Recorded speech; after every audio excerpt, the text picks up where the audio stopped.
Comment ils vont? La semaine dernière, j'étais tranquille, j'étais posé, je m'apprêtais à poster ma dernière vidéo, la routine quoi. J'allais fermer l'ordi, on était jeudi soir et j'avais bien charbonné, et là, tremblement de terre. Alors je me plonge dans mon tel, je scroll, je vois des rumeurs, pas de breaking. Ouf, pas de breaking. Breaking égale vidéo en urgence égale nuit blanche, les gars. Et personne n'aime les nuits blanches. Bref, une rumeur simplement, mais un truc qui pourrait secouer la F1 tout entière. Adrian Newey aurait annoncé son départ à Red Bull. Pour aller chez Ferrari? Chez Aston? Dans cette vidéo, on va parler du départ probable du plus grand ingénieur de l'histoire de la F1. On va évoquer ses destinations possibles, et on va voir pourquoi il y a moyen qu'on s'enflamme aussi un peu. Allez, on en parle. Pour envoyer de la force à la chaîne, abonne-toi, clique sur le pouce levé, et profite de cette vidéo. Pour info les gars, il y a toujours 15% de réduction sur toute la boutique Slick Collections. On vient de sortir un nouveau design, et je vous mets le lien en description comme d'habitude.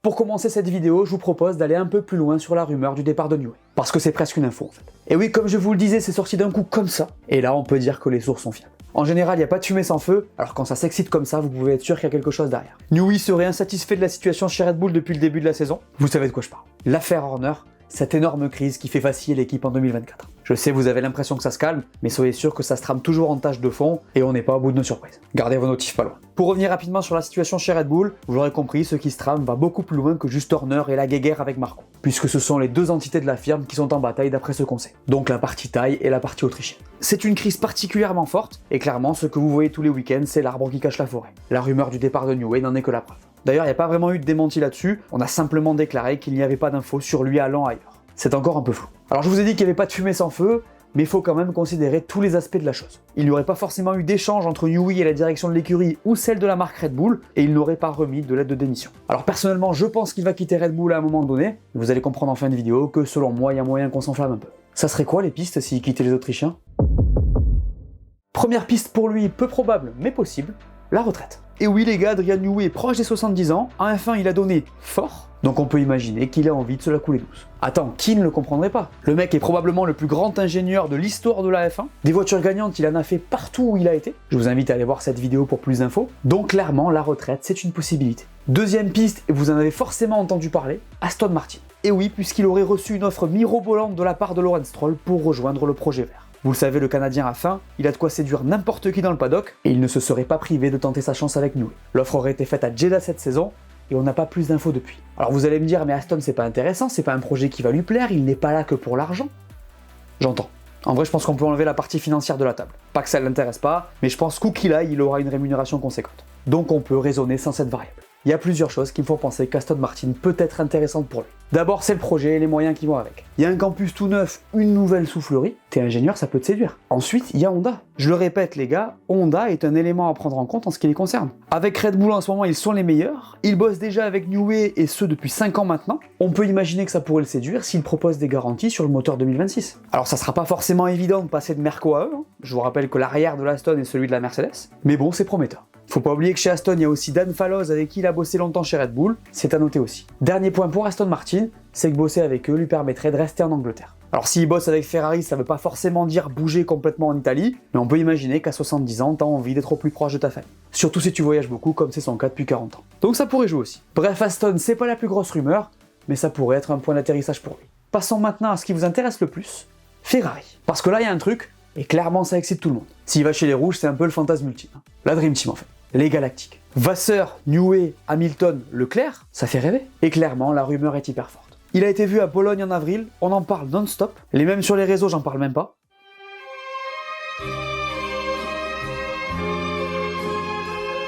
C'est vrai que c'est alléchant. Pour 2026, il se dit que le projet Ferrari est l'un des plus aboutis. Rumeur là aussi, bien évidemment. Et en fait, je vois plusieurs choses qui peuvent clairement lui donner envie d'y aller. D'abord, c'est le moment ou jamais. Il a bossé avec la plupart des écuries légendaires de la F1. Il les a toutes faites gagner. En vrai, il lui manque Fefe et Merco. Et le prestige ultime, c'est Ferrari. En plus, le moins qu'on puisse dire, c'est que là, le timing est parfait. La dynamique est bonne, Vasseur est l'homme de la situation selon moi, il y a Lewis Hamilton avec qui il n'a jamais bossé, tout est probablement réuni pour qu'il ait envie d'y aller. Dans la même optique que Lewis, on peut se dire que pour un mec qui a tout gagné, finir chez Ferrari, il y a juste rien de plus stylé. Donc voilà, je pense que Newey a de très belles pistes devant lui, et Ferrari me semble être la plus probable vu l'ampleur du truc que ça serait. Après il y a toujours l'histoire de bosser en Italie, de devoir déménager, tout ça, mais on peut imaginer que s'il rejoignait la Scuderia, il aurait un rôle sur mesure basé sur ses demandes, et qu'il pourrait probablement s'organiser selon son bon vouloir. Bon bien sûr, faut imaginer.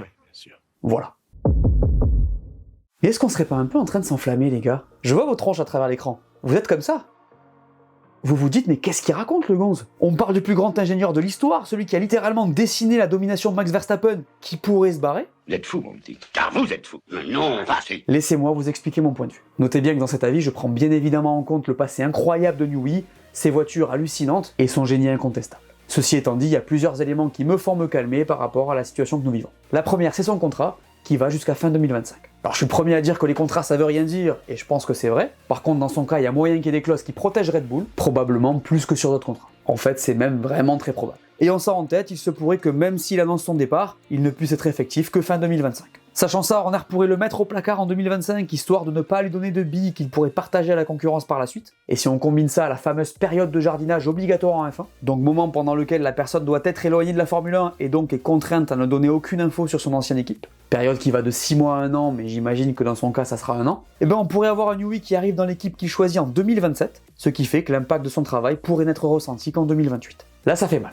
Alors vous allez me dire que des accords peuvent être trouvés, que Red Bull pourrait le laisser partir avant, mais pourquoi? Est-ce que vous voyez sincèrement cette équipe aller dans le sens de ses adversaires? La réponse est évidente, non.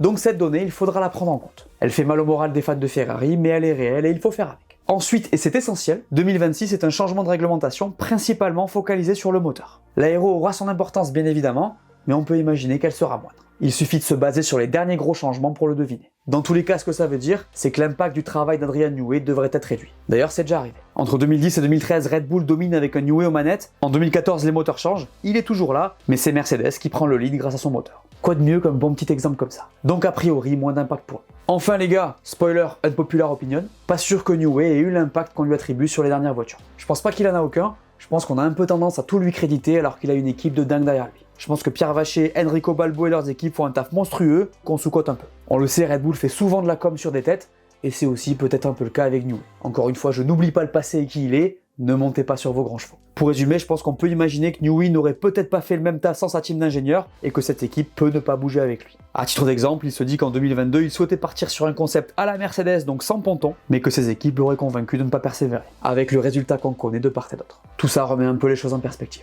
Bref, tout ça pour vous dire que Newey pourrait ne pas bouger tout de suite, et que même s'il partait, il se pourrait que ça ne change pas forcément les choses. Disons que s'il va chez Ferrari, il sera indéniablement un atout pour l'équipe, s'il arrive à bosser avec eux avant 2027, mais qu'il pourrait avoir moins d'impact que vous l'imaginez. Donnez-moi vos avis en commentaire. Voilà, merci à tous de m'avoir écouté, j'espère que cette vidéo vous a plu, laissez-moi un pouce bleu, dites-moi en commentaire ce que vous pensez de tout ça. N'oubliez pas d'aller voir mes dernières vidéos que vous n'aurez pas vues, dites-moi tout, et on s'abonne. Allez, ciao!